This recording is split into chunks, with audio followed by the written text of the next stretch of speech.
बिस्मिल्लाहिर्रहमानिर्रहीम अस्सलाम वालेकुम। इस वक्त सूरत हाल बड़ी ही ज़्यादा प्रॉब्लमेटिक हो चुकी है दिल्ली के अंदर, और दिल्ली में इस वक्त इसराइल की जो एम्बेसी है उसके करीब एक आईडी हमला हुआ है और उसके नतीजे में चंद गाड़ियां तबाह हुई हैं, यानी उनके शीशे टूटे हैं। उस लेवल की तबाही नहीं है, ये बिल्कुल एक माइनर सा था। अब सूरत हाल बड़ी अजीबोगरीब इस वक्त पैदा हुई है कि आप इसराइल को देखें, उसकी सिर्फ दिल्ली की अगर एम्बेसी की हम बात करें तो वहाँ पर सबसे पहले तो होती है पुलिस तैनात, इंडिया की इंटेलिजेंस एजेंसी, लोकल इंडिया की CIA, उसके बाद CBI, उसके बाद इसराइल की एम्बेसी के लिए उनकी इंटेलिजेंस एजेंसी मुसाद पूरी तरह सिक्योरिटी तैनात करती है। फिर उसके अलावा उनके स्पेशल जो कमांडोज होते हैं वो उनकी एम्बेसी पर सिक्योरिटी देते हैं। इस तमाम सूरत हाल के अंदर मज़ीद डिस्कस करने से पहले इस वीडियो को लाइक करें, हकीकत टीवी को सब्सक्राइब करें और बेल आइकन पर ज़रूर क्लिक करें। क्या आप बता दीजिए कोई ऐसी पॉसिबिलिटी आपको नज़र आती है कि किसी भी वजह से कोई भी ऐसी सूरत हाल आपके सामने हो जो आपको लगे कि नहीं, इतनी सिक्योरिटी के बावजूद यहाँ पर करीब कोई हमला हो सकता है या कुछ हो सकता है, कोई क्रैकर है, कुछ भी हो सकता है, ये एक नामुमकिन सी बात है। ये हुआ क्या है? देखिए, एक चीज़ आप ज़हन में रखिएगा, इन्होंने जो दुश्मन चूज़ किया है वो बड़ा ही चूज करके इन्होंने रखा है सामने, यानी इसराइल जो पाकिस्तान का भी दुश्मन है और इंडिया भी पाकिस्तान का दुश्मन है। इन्होंने असल में टारगेट किया है, इनको पैगाम दिया गया है खास तौर पर जो बाइडेन को, और दिल्ली में ये जो चल रहे मुजाहरे हैं असल में इनको दी गई है वार्निंग।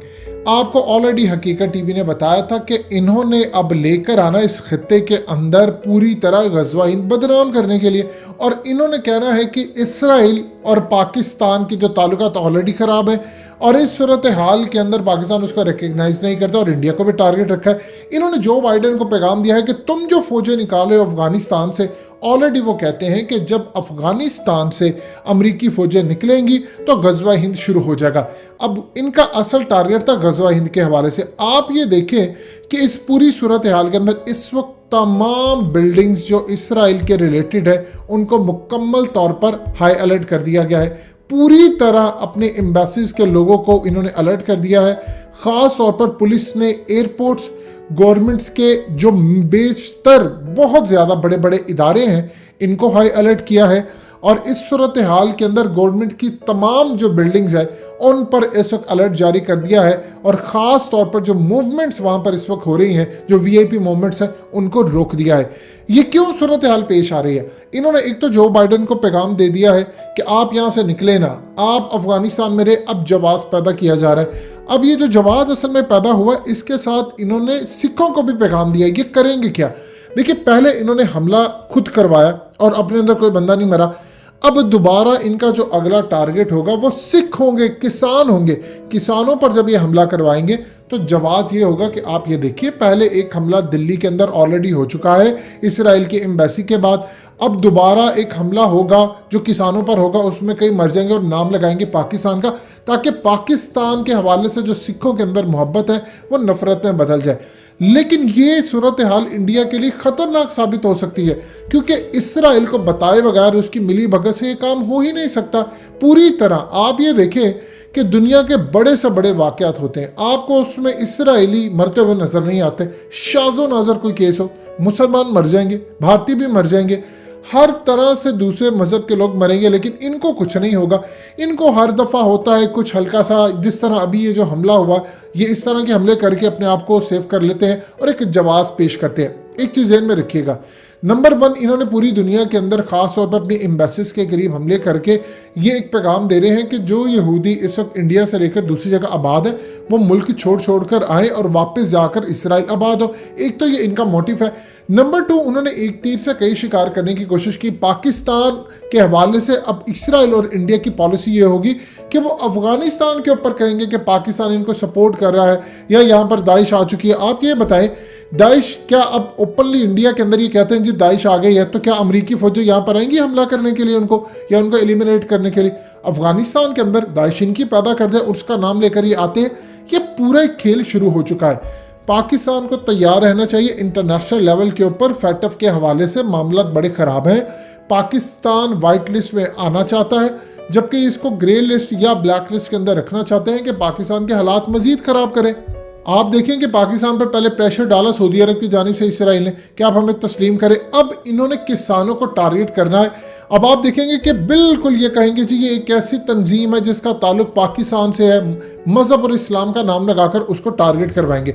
اس کے بعد پوری ایک کیمپین لانچ کریں گے اور اس کیمپین کے تحت یہ بات کی جائے گی کہ پاکستان اس وقت دشمن ہے، اور کسانوں کو بھی جو ٹارگٹ کیا جائے گا اس میں کسی طرح بی جے پی کا نام نہ آ جائے۔ اب کسانوں کو یہ کہہ رہے ہیں جی الرٹ اس وقت دلی کے اندر جاری ہے، کچھ بھی ہو سکتا ہے، آپ نکلے یہاں سے، حالات بڑے خراب ہیں، آپ پر حملے ہو سکتے ہیں۔ اس کو جواز بنا کر یہ کسانوں کو یہاں سے ہٹانا چاہتے ہیں۔ آلریڈی کسانوں کے خلاف ایک گرینڈ آپریشن تیاری انہوں نے کی جو اصل میں کسی وجہ سے ان کا فیل ہو گیا، لیکن نیکسٹ ٹارگٹ ان کے لیے بڑے خطرناک ہے۔ آپ ایک چیز ذہن میں رکھیے گا، پاکستان کے حوالے سے انٹرنیشنل لیول کے اوپر پہلے تو انہوں نے سعودی عرب اور یو اے کی جانب سے پاکستان پر ڈالا پریشر، اب یہ انٹرنیشنل لیول پر پاکستان کو کرنے جا رہے ہیں بدنام، اور اس میں انڈیا کو بھی شامل کریں گے کہ انڈیا فرنٹ سے لیڈ کرے اس کیمپین کو، اور پاکستان کا نام اسی طرح دہشت گردوں کی لسٹ میں ڈالا جائے گا۔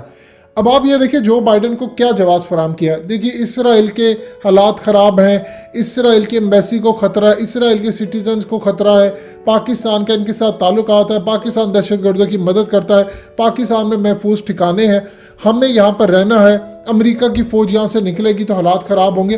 یہ تب کام ہوا ہے جب جو بائیڈن نے اوپنلی اعلان کیا ہے کہ وہ افغان طالبان کے ساتھ ہوا جو معاہدہ ہے اس کو ریویو کرنے جا رہا ہے۔ پھر اس کے بعد سعودی عرب کی جو سیل ہے ہتھیاروں کی وہ کینسل کی ہے، یو اے کی F-35 کی جو سیل ہے وہ کینسل کی ہے، MQ-9 ریپرس جو ڈرونز ہے وہ کینسل کی ہے۔ تو کل ملا کر انہوں نے پوری ایک کیمپین پاکستان کے خلاف لانچ کی ہے۔ سوال ہی پیدا نہیں ہوتا کہ اس لیول پر اتنی ہائی سیکیورٹی ہو اور وہاں پر جا کر کوئی کام کر دے۔ اسرائیل کی جہاں پر ایمبیسی ہوتی ہے وہ اس سے کئی کلومیٹر دور تک بھی اس کی سیکیورٹی پوری طرح سمجھ لیجیے اسرائیل کے پاس ہے۔ ایک طرف تو ان کے پاس ٹیکنالوجی کی مدد سے وہ سیکیورٹی لے رہے ہوتے ہیں، ان کے کمانڈوز ہیں، موساد کے لوگ ہیں، پھر ان کی پولیس ہے، یہ تین کے بعد جا کر پھر انڈیا کے اندر ان کی پولیس آتی ہے یا ان کی فورسز آتی ہیں، ان کی CBI آتی ہے، ان کی فوج آتی ہے اور انٹیلیجنس ادارے، کیونکہ اسرائیل کی دنیا بھر میں جہاں بھی سیکیورٹی ہوتی ہے اس کے لیے وہ اسپیشلی اپنے ٹرینڈ یافتہ موساد کے ہائی لیول کے کمانڈوز وہاں پر تعینات کیے جاتے ہیں۔ معاملہ خاص طور پر انڈیا کا ہو جب ان کو پتا ہوتا ہے کہ پاکستان آلریڈی پسند نہیں کرتا ان کو، تو وہاں پر تو چیزیں مزید خطرناک ہیں۔ آپ کو آنے والے وقت کے اندر یہ چیزیں پوری طرح پاکستان کے خلاف ہوتی نظر آئے گی، اور انہوں نے سکھوں کے خلاف بھی ایک بڑا حملہ کر رہا ہے جس پر نام اب انہوں نے پاکستان کے ساتھ جڑی تنظیموں اور ان کے ساتھ لگانا ہے، اور کلیم یہ کروانا ہے کہ یہ غزوہ ہند کے حوالے سے ہوا جس کو پاکستان کے اندر اس ڈاکٹرائن کو بدنام کرنے کے لیے آخری حد تک جائیں گے۔ پاکستان فیصلہ کر لے کہ اب کہاں پر کھڑے ہیں۔ دیکھیے جتنا سکھوں کے اندر معاملہ چلا تھا، آپ یہ دیکھیں ہماری حکومتی لیول پر سکھوں کے حق میں وہ پوری طرح کیمپین چلی نہیں، نہ حکومت کی جانب سے نہ ریاستی اداروں کی جانب سے۔ سوچئے پاکستان کے اندر سکھوں یا کسی کے ساتھ یہ حال ہو رہا ہوتا تو انڈیا کس لیول پر یہ کیمپین چلواتا۔